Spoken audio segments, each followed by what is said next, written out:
Hello, this is Graphic Policy Radio. This is your host, Ilana Levin, and this is a comics podcast. This is also a comics podcast that's behind schedule. This episode that you are about to listen to is one I recorded back in August. It's an interview with H.A., the creator of a stunning graphic novel called The Chromatic Fantasy. One advantage of the fact that this episode came out with a delay is that the book we discuss is now available on shelves to be purchased. It found a home with Silver Sprocket Press. It is 312 stunning full-colored pages with gilt binding for only $29, and it includes a sticker sheet. You can get it from the Silver Sprocket Press website or from your local comic book store. And I'm so excited to be able to bring this to you and that other folks are going to get to read this comic now. Joining me for the first time is H.A. He's a cartoonist originally from New York State. His work is colorful, campy, and surreal, and combines fantasy with mundanity. And this is his first book, The Chromatic Fantasy. Welcome to the show, H.A. Hello.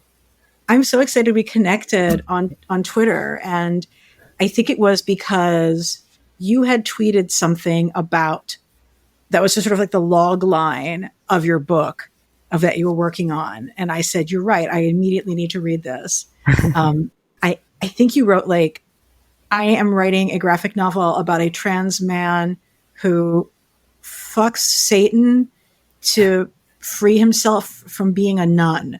Does that sound accurate?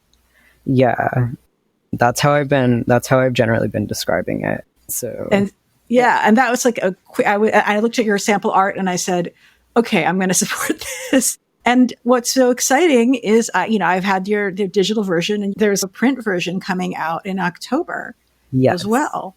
Yes. From Silver Sprocket Publishers. Yes. Silver Sprocket is doing a great job publishing my comic, and they made it look so cool and shiny, and they put gold all over it, and it looks great. I'm going to read the promotional blurb about the book. On sale, 10/18/23. It says, Jules is a trans man trapped in his life as a nun. The devil that the convent guards against offers him a deal to escape, an illicit tryst and lifelong possession. Jules takes the deal and begins his new life as a criminal who's impervious to harm. He soon meets Casper, another trans man and poetic thief, and together they steal, lie, and cheat their way through bewildering adventures and develop feelings for each other along the way. But as Jules and Casper's relationship deepens, so does the devil's jealous grasp.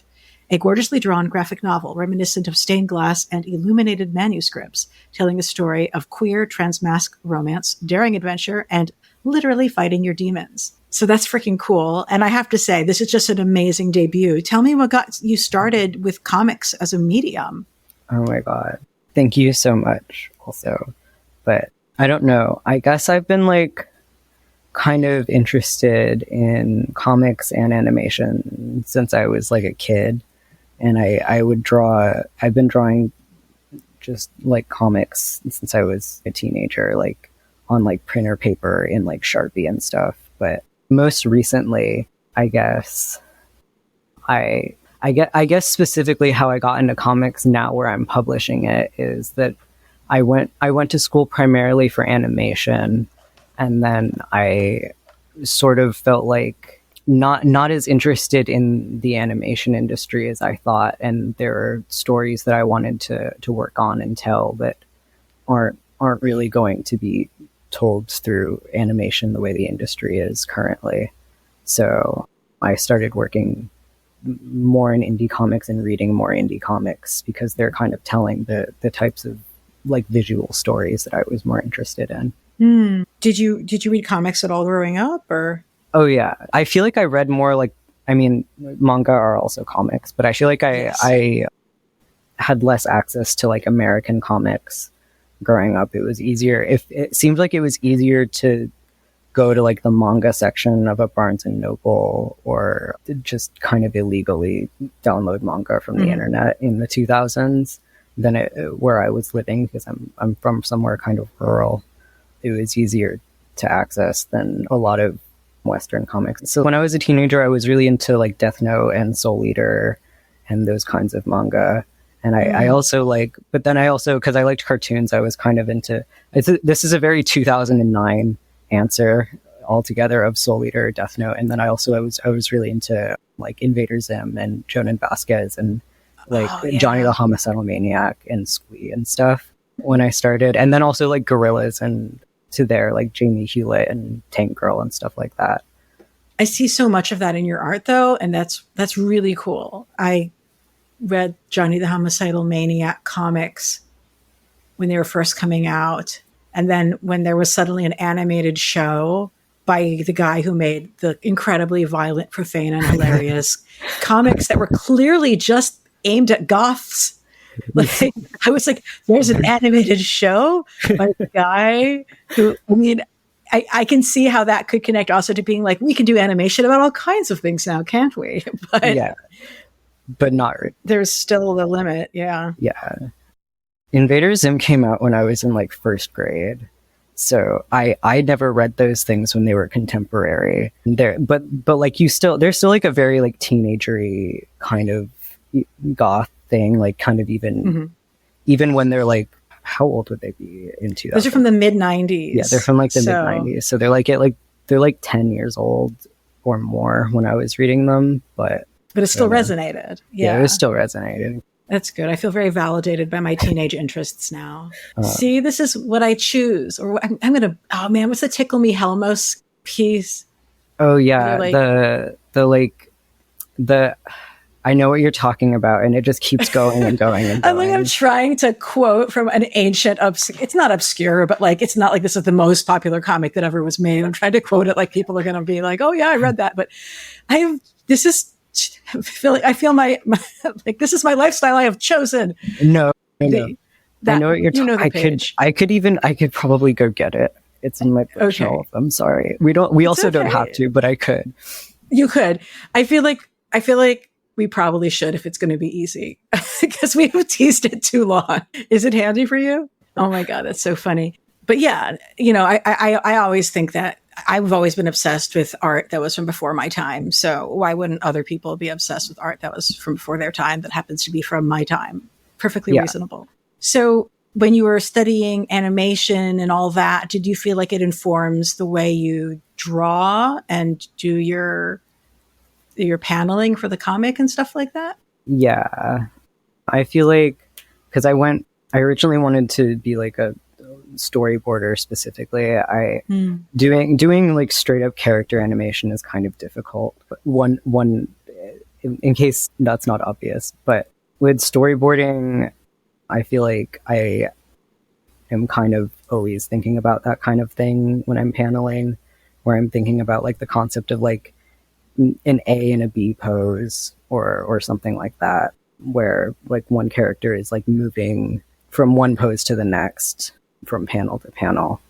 So you do a really good job of building suspense in the moments where stuff goes crazy and goes black. Like there's so many times you're reading a comic where something goes black and you're like, this feels cheap. But like every time you go black, I'm like, oh no. And then you bring in these patterns sometimes as the world resolves from a blackout. And it's just such an amazing tactic. And I think about how that pacing shows up in your work. I totally get it. Thank you.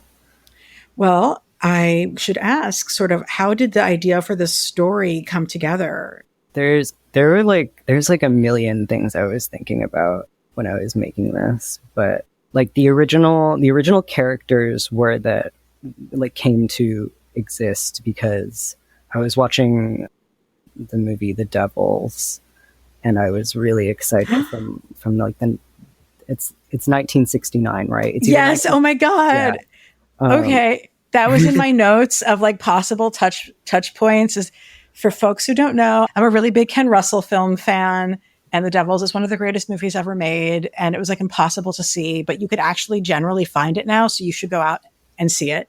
Yeah. And I'm so edified that you are interested in that film because like folks like Derek Jarman is the art director, and it's okay. Sorry, I'll stop talking. Oh no, but yes, no, okay. The Devils. Okay, no, you should totally. We can continue talking about The Devils, but I basically was like the costumes in this movie are insane, and I was like prior to this, I really had like no interest in kind of like medieval fantasy or anything like that. But like the costumes in this movie, I mean, I know it's not medieval. It's like Renaissance era. Like it's like, I think it takes place in like the 1600s, but I didn't really have any interest in that kind of costume until I watched this movie. And the costumes in that movie are so beautiful that I started like researching like historical clothing, and I got really into historical clothing and like how like the evolution of like garments that we wear currently and how people used to get dressed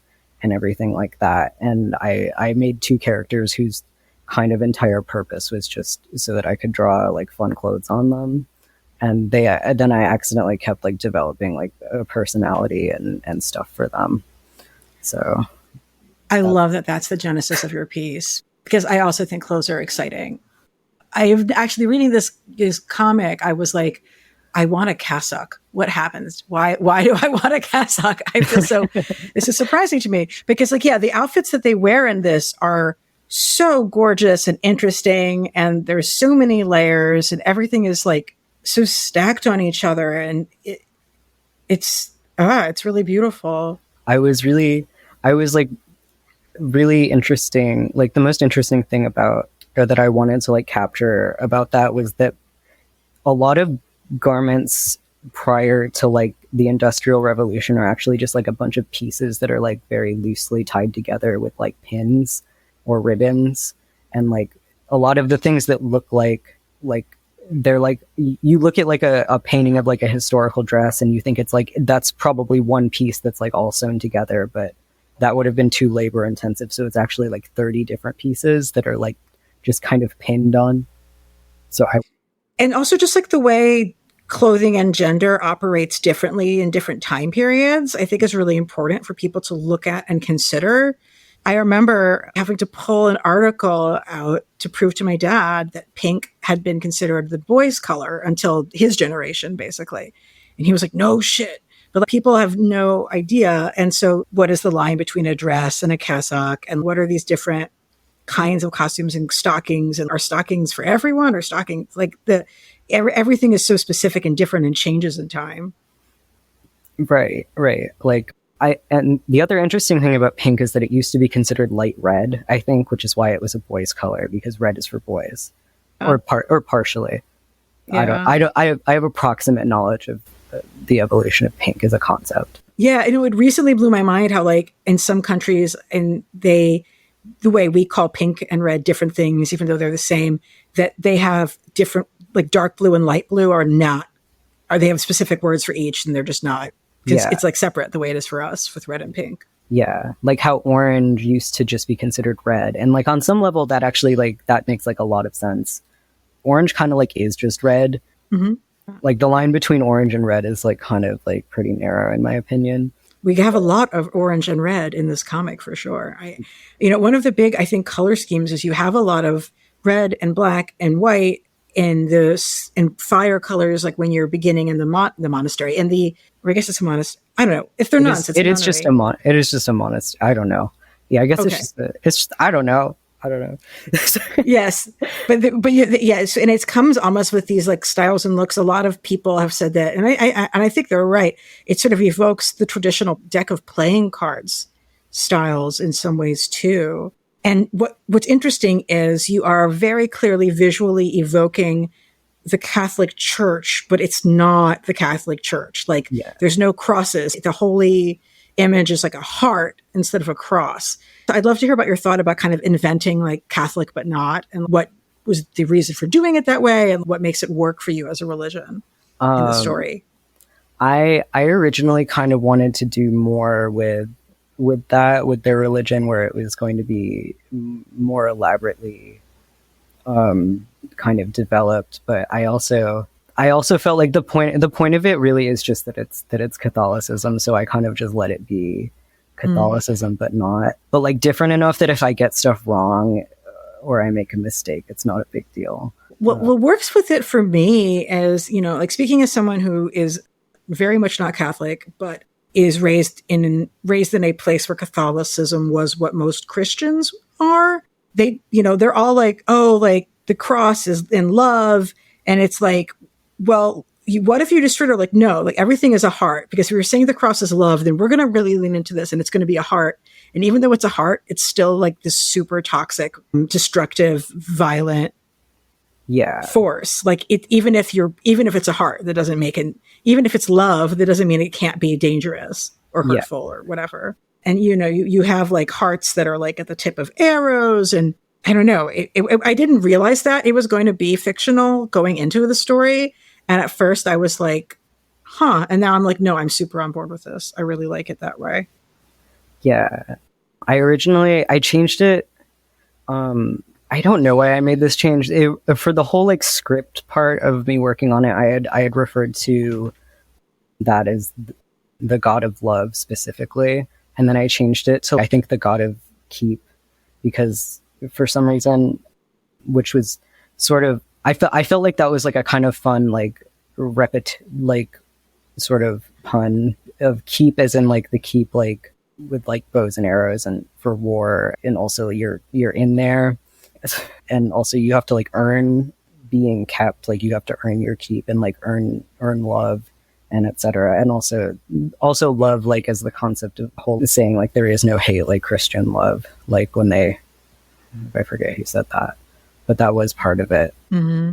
But yeah, the love concept being illusionary and kind of manipulative and keeps you there, and there's no real love to be found anywhere in there, kind of thing. Yeah. But folks should also understand that there's like a lot of humor in this book too. Like there's the scene where he's being ravished by the devil and he's screaming, and, like, because they're having like, sex, but like super mystical sex. That the head nun is like, oh, he's probably torturing him now. There will likely be nothing left when this is over. But we know, because we can see that he's like, no, that's not what's happening. And it's played in a way, it's very funny. And like, there's definitely like a Mel Brooks humor to pieces of a lot of it as well. I don't know if that's if you grew up with his movies or not. Oh yeah, that was actually another major like influence. I kind of wanted this to be like Looney Tunes or like a Mel Brooks comedy type thing, but also it's like kind of serious and anime a little bit, and also it's kind of like boys love. And it's gay, and but it's also like, but they're also like Bugs Bunny or like yeah. And I think you've achieved it. I think it is all of those things. I mean, I just can't believe this is your first freaking comic. Good God! Now, I know you had said you originally were trying to make it sort of be like a contained single issue thing, but the story just kept like growing, and next thing you knew, you wrote a book that's like 200 pages, basically. Yeah, it's 300 pages. 300 pages. Good God! I mean, that's just astonishing for a first graphic novel book comic or any, like this is the first comic you've done basically, other than like some fan comics, right? Yeah. That's wild. The fan comics that I made were long. I started drawing fan comics kind of for money during the pandemic. And I kept like accidentally writing like 75-page comics like in like a month. But obviously that was when I was like unemployed and just doing that. And I had a job when I was writing this. So I was kind of like, why is this taking me so long? Because I accidentally wrote like a similar length fan comic in like a couple months. Hang on, I don't remember. Wow. This. By just drawing like really fast and not paying attention. But this took longer also because I put a lot more effort into it. I mean, yeah, I can tell. I'm often not in love with a lot of digitally drawn art because I'm old and my aesthetic sensibility was set at a time before that. But like, you have kind of a look that's like, it's pencil, but it's digital. It's like, it's pencil, but it's like kind of crunchy. I was kind of like hoping for like a sort of Disney Xerox look a little bit, where like a Bronze Age Disney in like the the Walt Disney Company, like as Walt was like kind of on his decline and also really focused on Epcot and then eventually died. Rest in peace, I suppose. We don't have to say that here. And then he died. The company was kind of lost, and didn't know what to do and didn't have a lot of money. So they started doing animation by, like, instead of normally what they would do to finish the animation is they would take like the sketches that are on paper and then paint over them. It would go to ink and paint, and the ink person would do ink lines, and then they would paint them. The paint person would paint them.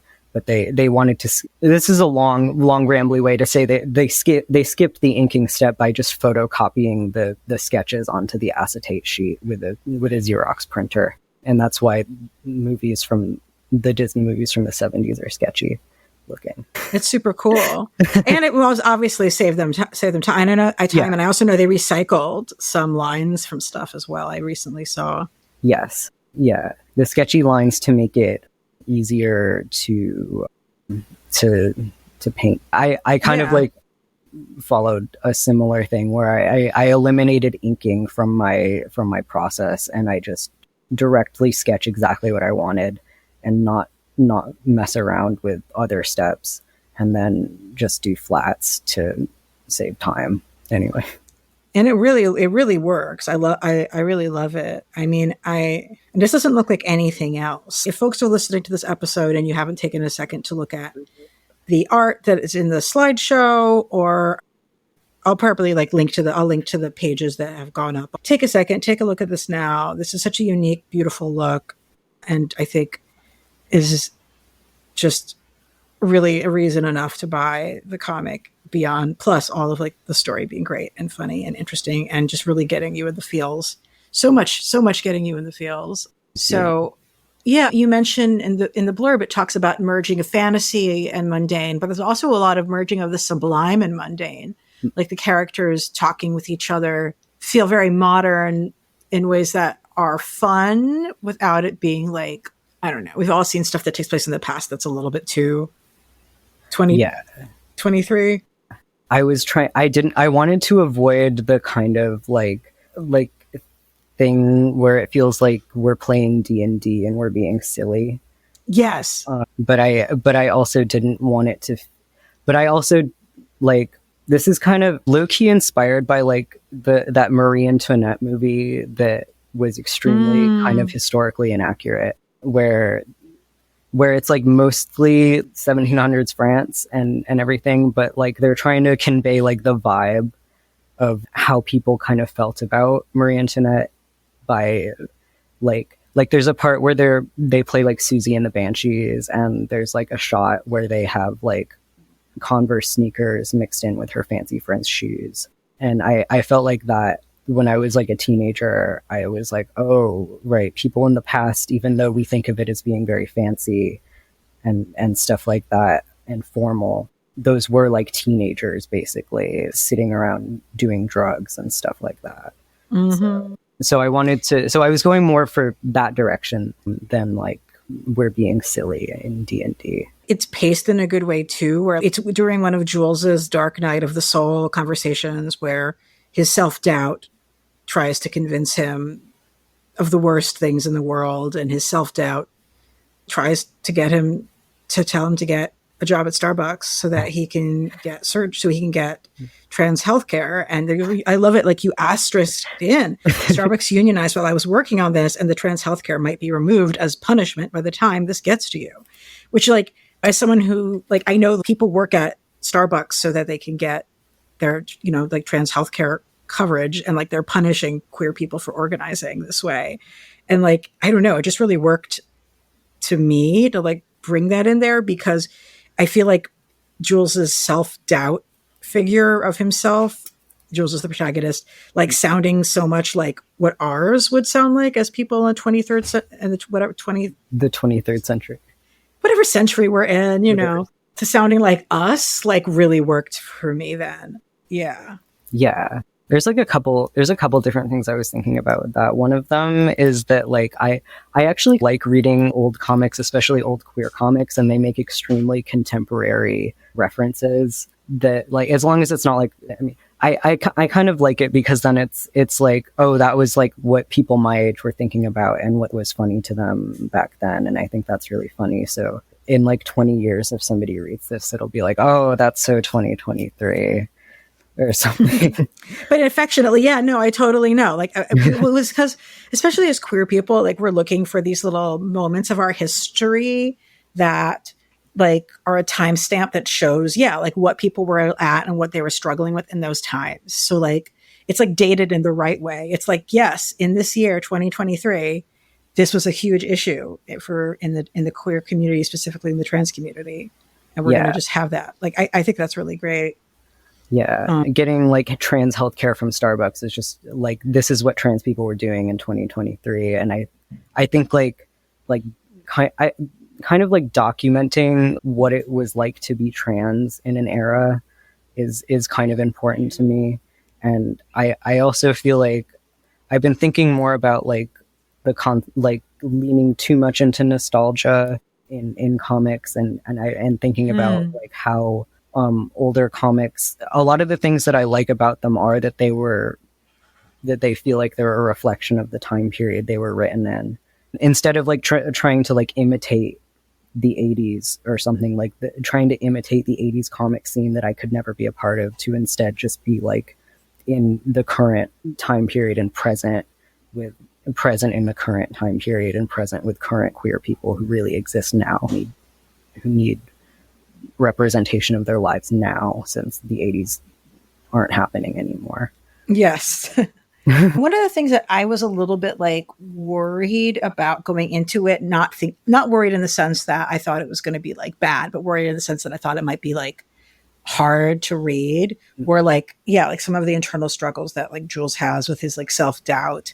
And it's interesting how you have the devil like verbalizing some of these things to him, but also, you know, a voice inside him doing it as well.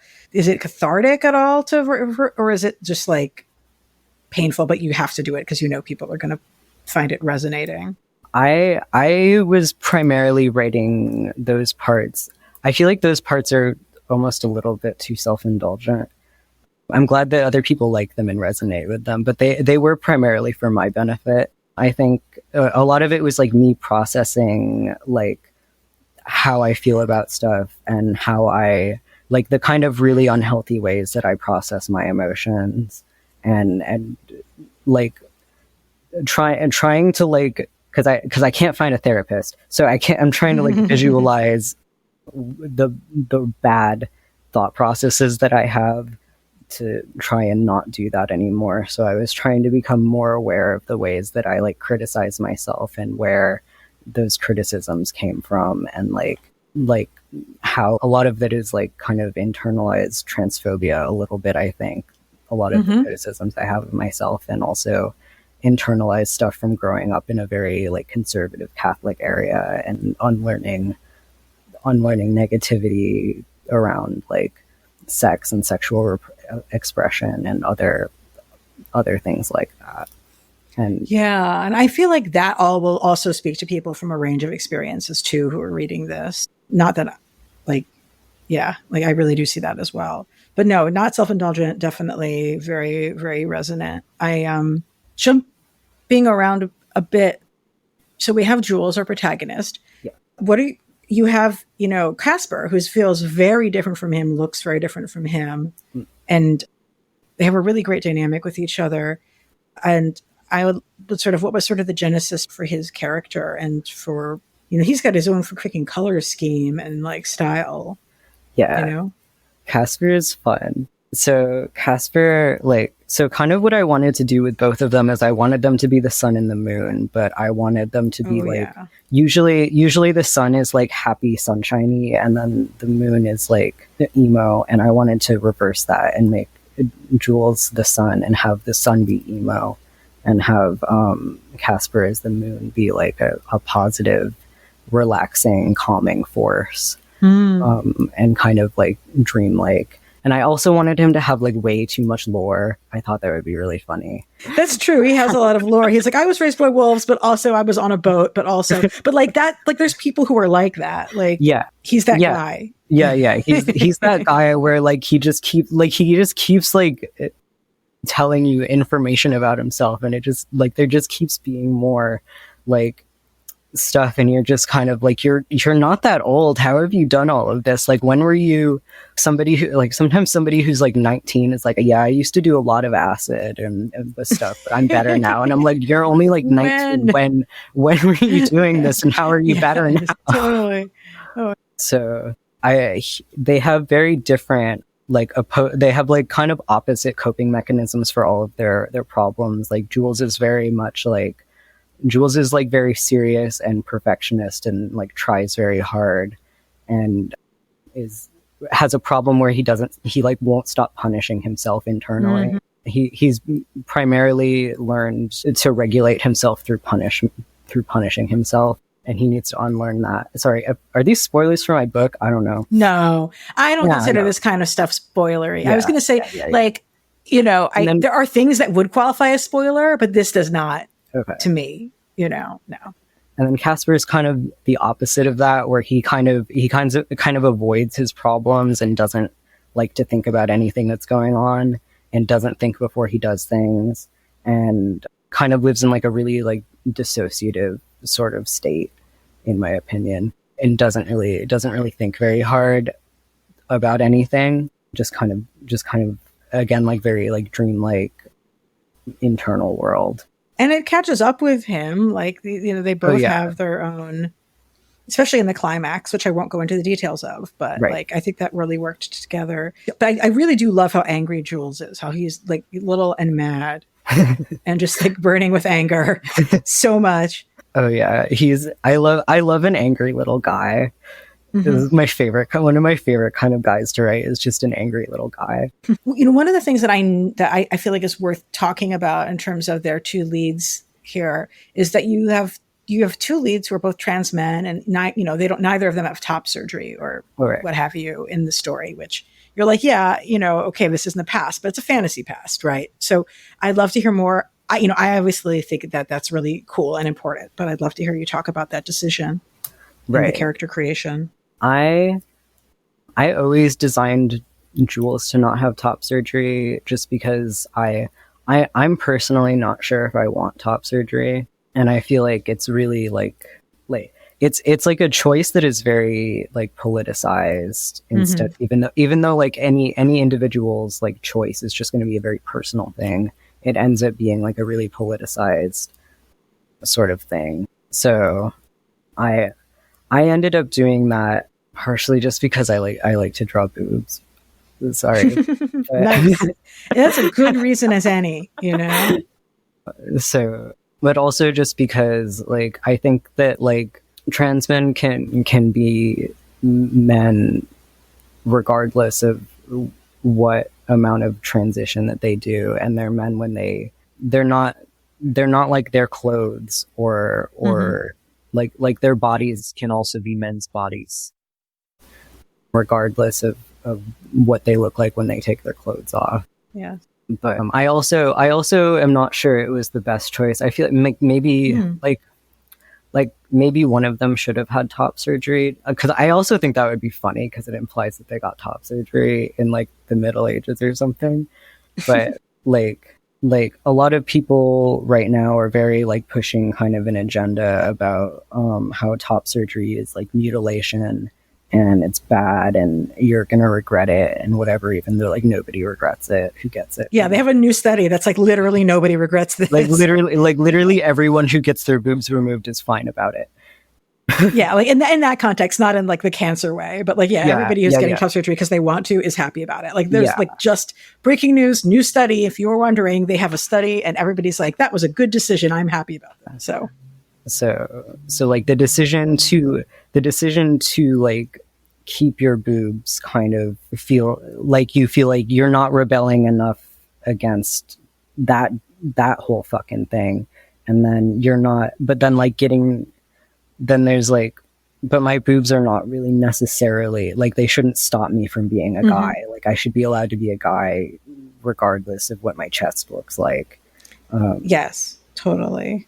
And I also I also just like the kind of like look of like someone being really masculine and having like their tits out. Like I like the look of somebody just like walking around the house like in their boxers or something in the way that like a cis guy would, but they have breasts. I just think that looks like really, that's very gendered to me. I think that's really cool and fun and sexy. So I wanted to include that for like just kind of self-indulgent reason. That's a good reason. It's your art. And I definitely feel like, yes, that's very gender for like a lot of people. You also have, you know, food is another visual delight of the story as well that you like I'm really want brie and charcuterie right now. And that pear looks amazing. How is food important for your visual storytelling? I love to draw food. There's a lot of, the other thing is that food kind of like fills up a page and looks really nice without you having to draw the characters. But that's not really the primary thing. But it is fun to just like draw like a really like detailed spread of food, and then that kind of like establishes a vibe and a mood and an aesthetic and color scheme for the page, which I really like to do. And then I also just like food, and I like to eat food, and I like to draw it and think about it, and I like to draw guys eating food because that's cute. Well, yeah, and it definitely is like something to, when people are having a conversation and like they're not sword fighting. And there's a lot of sword fighting. It's important to note this. Very good sword fighting. But, you know, like if you want to have a conversation, you might as well have people eating food if they're not going to be sword fighting. It's something for them to do while they talk. Well, there's definitely mystical creatures and beings in this book as well. I mean, not only is there the devil who is real, but we have a couple of mystical animals and like monster design, including an animal that is very cute, which I actually don't want to go into the details of the cute animal near the end because that might be spoilery.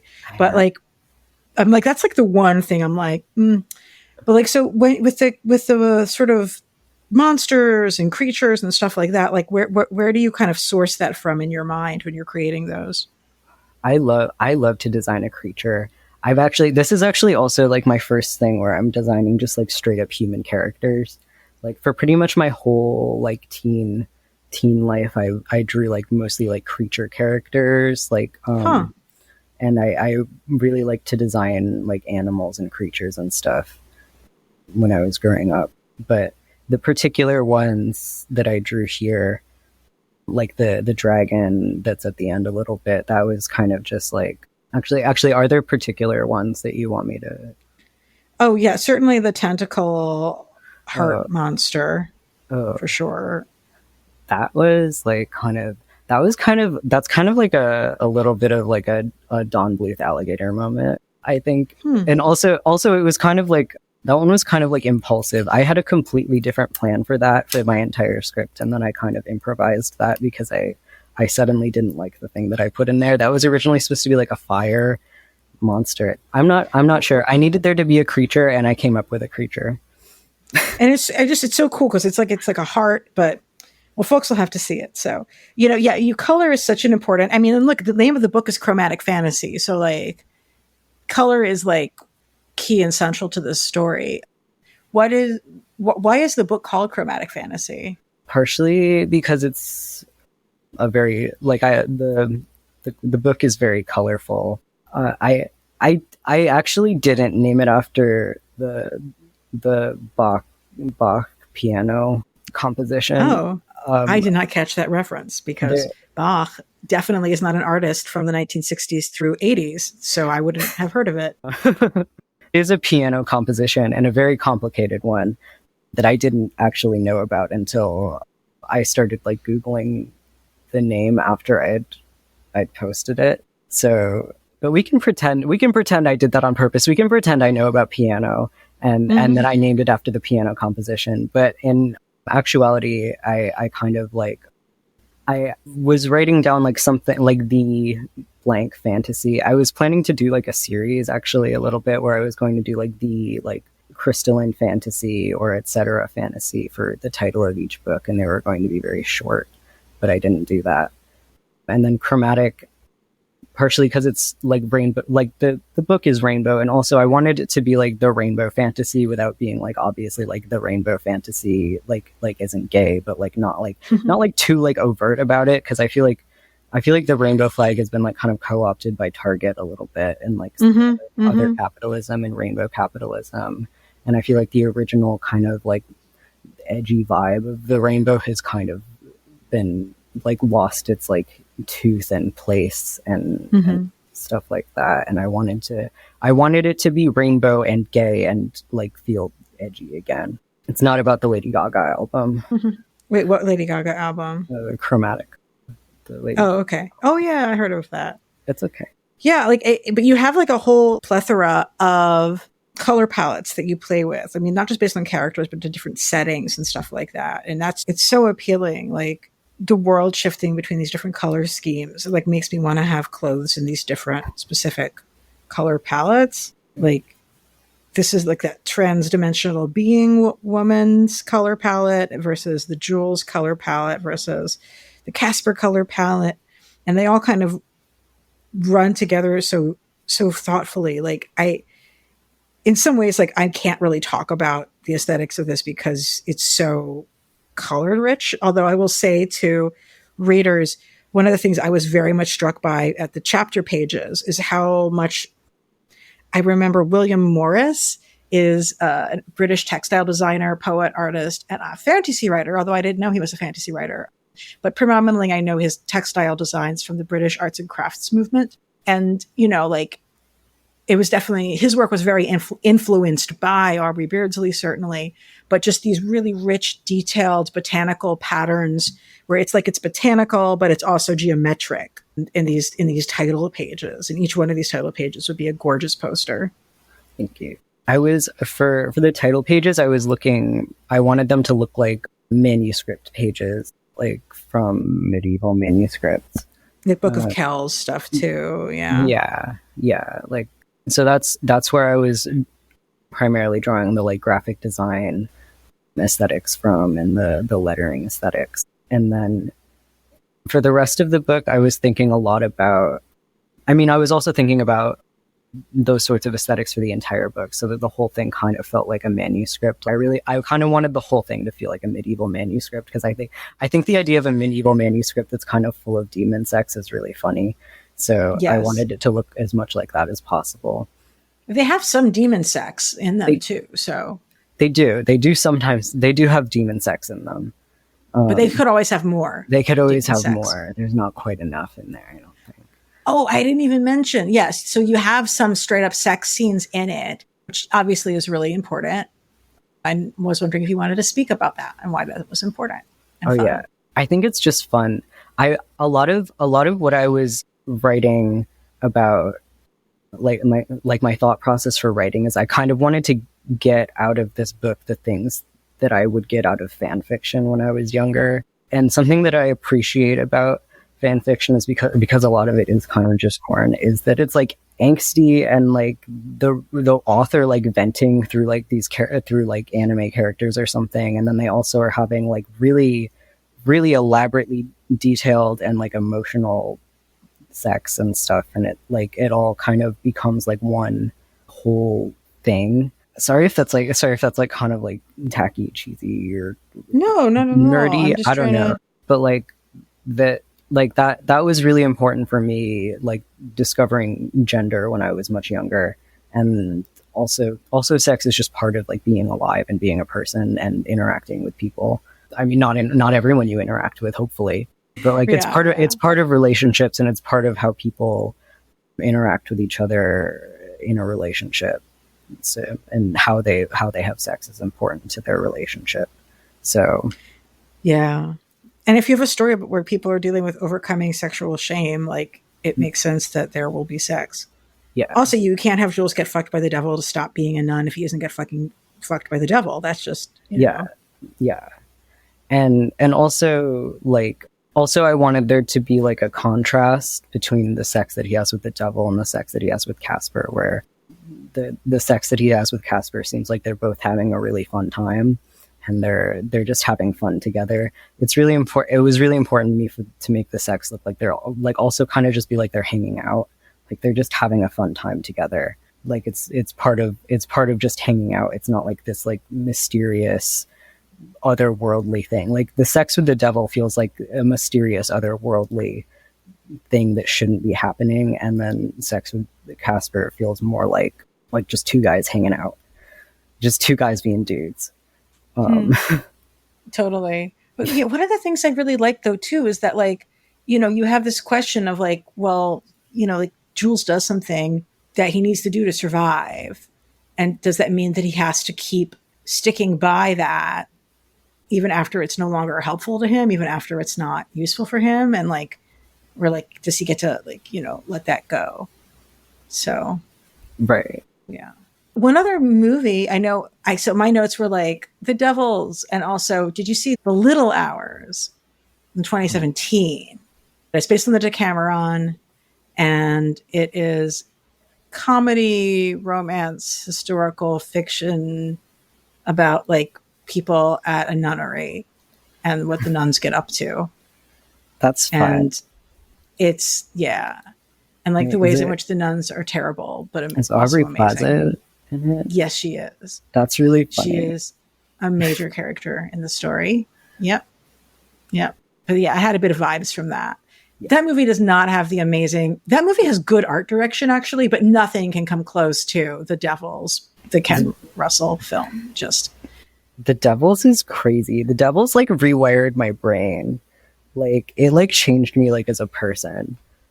Okay, talk to me about that. That movie is crazy. I don't know. Like there's just like the way that like color composition works in that movie, the way that like the use of like black and white also, like the like kind of, I'm just looking at it.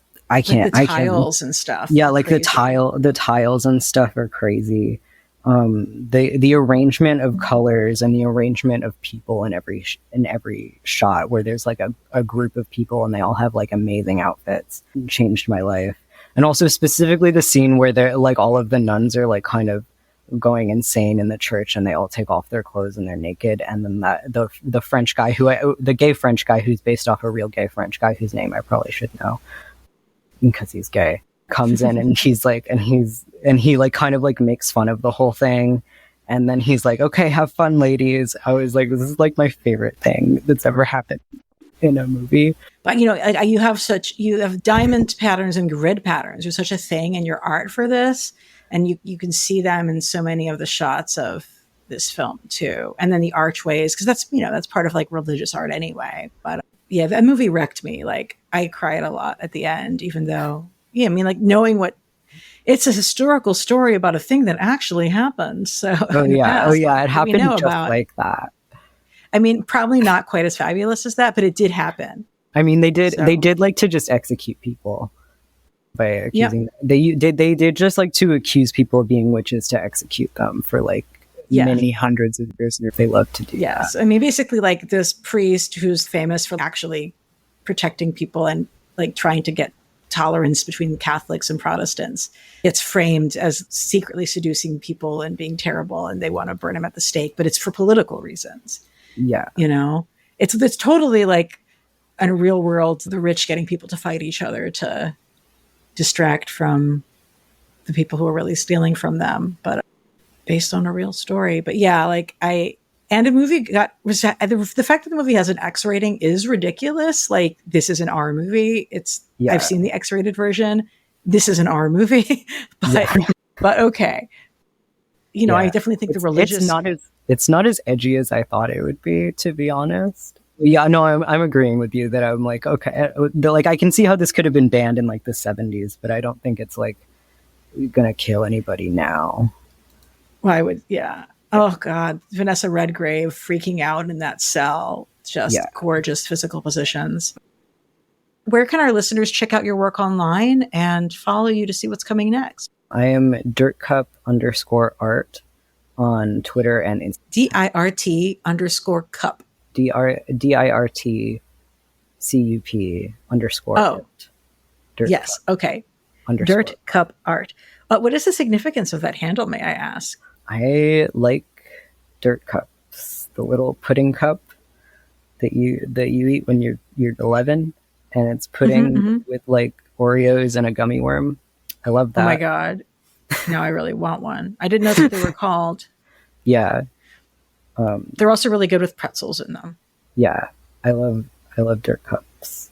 I think they're great. Fabulous. And to my listeners, I continue to be trying to migrate my content away from Twitter's to Blue Sky. My handle on Blue Sky is Levin, but I am still technically on Twitter and probably posting on it too much nonetheless, ELANA_Brooklyn.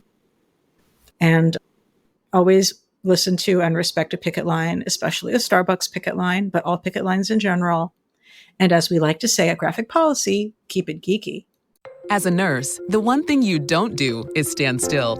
You're always going, doing, helping, thinking, solving, saving. Your nursing career shouldn't stand still either. Post-university can help you move it forward from RN to BSN, from BSN to MSN, even from MSN to DNP. Learn more about our accredited programs at post.edu. Start taking steps toward an advanced degree. Apply now to Post University. Post makes it personal. We made USAA insurance for veterans like James. When he found out how much USAA was helping members save, he said, "It's time to switch." We'll help you find the right coverage at the right price. USAA. What you're made of, we're made for. Restrictions apply.